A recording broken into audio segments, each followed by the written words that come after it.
Steven, welcome today. How are you? I'm good, man. How are you? That's great. I'm really excited because you guys have come a long way in a very short period of time, and I just want to unpack it because you guys, you've been doing deals and deals and deals, and it's one of those things where at this point you're basically full time doing what you're doing, Oh and yeah. we're always about financial freedom, and some people ask to what end. It's like then no one. It's not like financial freedom is that you stop working. In fact, most people work harder. They just work differently because they're building up equity and cash flow over time, and for most of us, we actually love the activity as well. But that's kind of where you guys are now. I mean, you've done so many deals, and so let's kind of just rewind the clock a little bit here. Before you guys started with multifamily, what were you guys doing at the time, and why were you looking to change whatever you were doing? Yeah, so passive income was always the goal, right? We all read Rich Dad, Poor Dad, and we don't say, man, I really want a very active business. I want passive income. The problem was we had no money. So we needed to figure out how would we create some equity in a business that we could parlay into then cash flowing assets. So we always knew that it would be part of the journey. Um, we started wholesaling though, right? Yeah. The first $1,000 check that I wrote to put down as a deposit on a single family house would have bounced if they cashed it. We wholesaled that deal for $16,000, and Nice. That's a fat wholesale right there. yeah. So well, you'll be That more. was that was your profit? That was our profit, yeah. Nice. And so that was 10 years ago. Mhm. And over the next couple of years, we got hit by Sandy. We live on the Jersey Shore here, so it got pretty rough. And we had some ups and downs. We learned a lot. We went into debt. We dug ourselves out of debt. We joined a single family mastermind that really changed our lives in terms of, we did 16 deals in 2016. In 2017, we did over 100 deals for over $1 million. And, it just shot out of a cannon once we got around the right people showing us what to do. And we built this amazing organization that was doing somewhere between 100 and 150 wholesales and flips a year. And picked our head up and said, wow, this is a really active, cash intensive, highly taxed business. And we created a great job for ourselves, but we thought that this was what was going to, maybe help get us there. So we said, all right, look, we're finding these houses for 50, 60 cents on the dollar. Why don't we just rent them out, right, and create a big portfolio of rentals? So we started listening to some podcasts. My partner, Travis Cotter, who's not on the call today, started listening to your podcast, and then we got in touch with you. It was actually April of last year. I remember it was April 27th and 28th of 2018, not last year, that we came to an event. But we spoke to you and Drew in the beginning of April, and we said, hey, look, this is the organization that we have. This is what we've built, but we want to come learn more about this multifamily stuff, because from what we're hearing, buying onesie, twosie, four families is going to be a new and different type of headache. So we want to know why you think big multifamily. And you said, you know what? Come to you were in DC, the 27th, 28th in Reston. Mm. And you said, come to this event. It's only 2 weeks out. I don't know if you guys can swing it. And we moved some mountains and we came. Mm-hmm. So that's where we were, to answer your question. We were wholesaling, we were flipping. We wanted to see how we could parlay into a more passive, tax-advantaged lifestyle. And the goal was, do we do singles? Do we do doubles? Do we do quads? Do we do 150 units? Yeah. So that's an interesting event to go to, because the Financial Freedom Summit is quite a bit different than, say, Dealmaker Live, which is our annual conference. This is where we really simulate the purchase of a 69-unit apartment building. And it's a reasonable size for most people who are thinking, duplexes or 10 or 20 units. And so it's a little bit bigger. And then when you guys came out of that program, how did that change your plans? I think it just solidified what we already knew. Mm. There was people in the room that were doing these bigger deals that came from a similar world and background that we did. And I'm very much of the mindset that if I see somebody else doing it, I think I can do it too.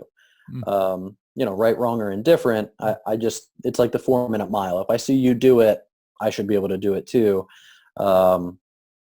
And there was a bunch of people in that room, right? You have some guys come on stage and share some testimonials, and even yourself and your own story. Mm.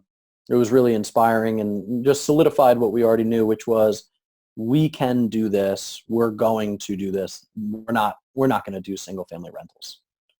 Yeah, that's awesome. So you said, hey, we're getting started with multifamily. And then what did you, I know you guys signed up for one of our programs, your partner, and you guys did that. And so you educate yourself a little bit, but what was your kind of what did you do in like that first, few months? Like what was your plan? What did you guys do to take action to kind of get this off the ground? So it feels like a really big task in the beginning. Like, where do you start? And you guys kind of helped lay us out. Like, well, let's start picking the market. Why that market? Let's learn how to underwrite some deals. Why underwrite the deal this way? That got in bite-sized pieces so that we kind of knew and understood how to look at a deal or look at a market. And then, for us, we knew that we weren't going to go buy a $10 million deal on our own, right? So it was, do we add value by bringing a deal? Do we add value by co-GPing and bringing the equity? How do we add value? And who are the people that we want to add value to that we can partner with? So again, just listening to some podcasts, networking with the people that were in the space, and kind of picking your tribe, right? Finding the people that are in the space doing it and just talking to them and saying, how can I add value to you? In what way do you need help? Not everybody needs help with property management. Some people need help with equity. Some people need help with debt. Where can we fit in to add value to them so that we could get in a deal?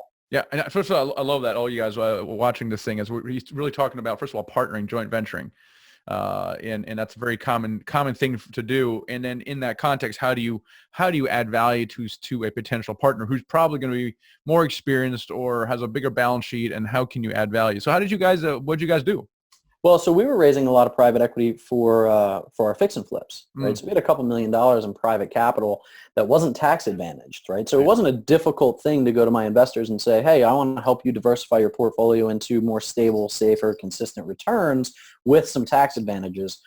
We were shot out of a cannon, right? So it was, how do we get into that type of deal? And we spoke to our co-sponsor, now our partner, on over 350,000 square feet of self-storage facilities, 3 of them in Orlando. And he said, hey, this is where I need some help.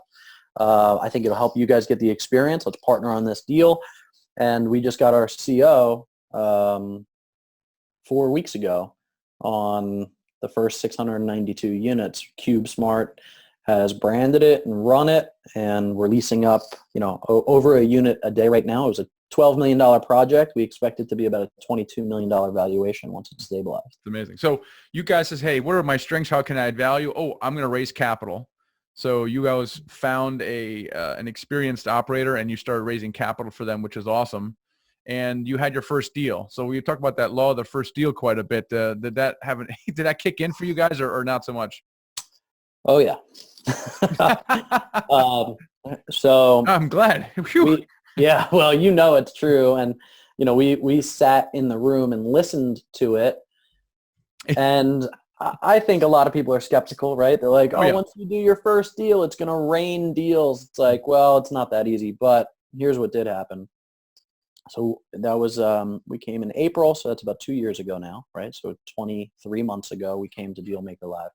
We went to another mentor, Corey Peterson. We went out to his event and met with him. We were already doing our storage facilities by the time we went and met Corey. But the first deal came, and then law of the first deal was a little bit different for us because we had a violent shove into our second deal, because once we broke ground on the first project right across the street, the owner of the land put a sign up that said 100,000 square foot rentable self-storage facility, public storage. Uh-huh. And we were like, oh no, right? So the bank came out and they did their SWOT assessment right before they were about to fund the loan. And they said, hey, this guy's building right across the street. Now you guys have a lot more competition. We need another $1 million in interest reserve. It's going to take you 24 months instead of 12 to fill up. And so we were like, all right, what do we do? And Sean Kruk, he's the experience from that side of the partnership. He went across the street and he said, we're buying this deal from you. How much do you want? And and we got into our second deal because we were going to need to buy the land for $2 million across the street or put another $1 million in interest reserve. So now we have a covered RV and luxury boat storage place right across the street. It's a wonderful compliment. CubeSmart loves the fact that we're doing it there. So the first deal bled into the second deal, which bled right into the third deal, which was another self-storage facility. And then the fourth deal was so far it's been, I guess, 8 deals that we've been involved in, 7 deals that we've been involved in the last 18 months. Yeah, that is awesome. That's pretty cool, man. That's a great journey in a really, really short period of time. And, what I love about you guys is you're like, what are we really good at? We're really good at raising capital because that's what we have right now. And then what you did is you line yourself with 1, 2 really strong operators, maybe 3. You don't need a whole bunch of operators that you're raising capital for. Nope. And what are your plans moving forward? Where do you see you and Travis going the next 3 years? So, we've had this amazing amount of success in a short period of time, and we're super grateful for it. We know that it's not all our doing by any means, and we just got done writing our quarterly rocks, right, and our yearlies, and like what's 3 years out look like, and how many doors under management, and all this stuff. But we started with the why, right? What's the core value? What's the core focus? Why are we doing what we're doing? And instead of an income goal or a door count goal, it was, let's start with how much we can give. So if we want to give X, how many doors does that relate to? How many deals do we have to get into? And how do we do that? Right. So in every deal that we've done, we just started this a couple deals ago, we carve out a nonprofit as technically equity owners. We carve out a percentage of the entire deal for a nonprofit. We call it investing with purpose. Mm-hmm. And it creates passive income for those nonprofits on a quarterly basis, just as it does for our investors. Mm-hmm. Mm-hmm. And, we choose those nonprofits up front in the beginning of the year because we're not exactly sure what deals they're going to get tied into, but we let them know, hey, this is what we've done historically. This is what we're going to do for you guys. And just the nonprofits that we've partnered with in the last 18 months, over the next 5 years, it will produce about 7 figures in giving to just those nonprofits. That's fantastic. And so that's where the goal is now. It's how do we continue to give abundantly into the types of nonprofits that we have a heart for and that we can partner with. And I think it makes our investors feel good too, right? Because they're making great returns, but by partnering with us, they get to share in the fruits of what we're doing all around the world in terms of, saving kids from sex trafficking, digging wells in West Africa, saving people from war-torn countries as political asylum. So a lot of good stuff. There's no shortage of need, as you know. So the next 3 years, we just want to continue doing that. We want to continue getting deal flow. We're buried in deals right now. So law your first deal. Now all of a sudden we have, people literally just going, oh, you guys are in Columbus? I have this deal.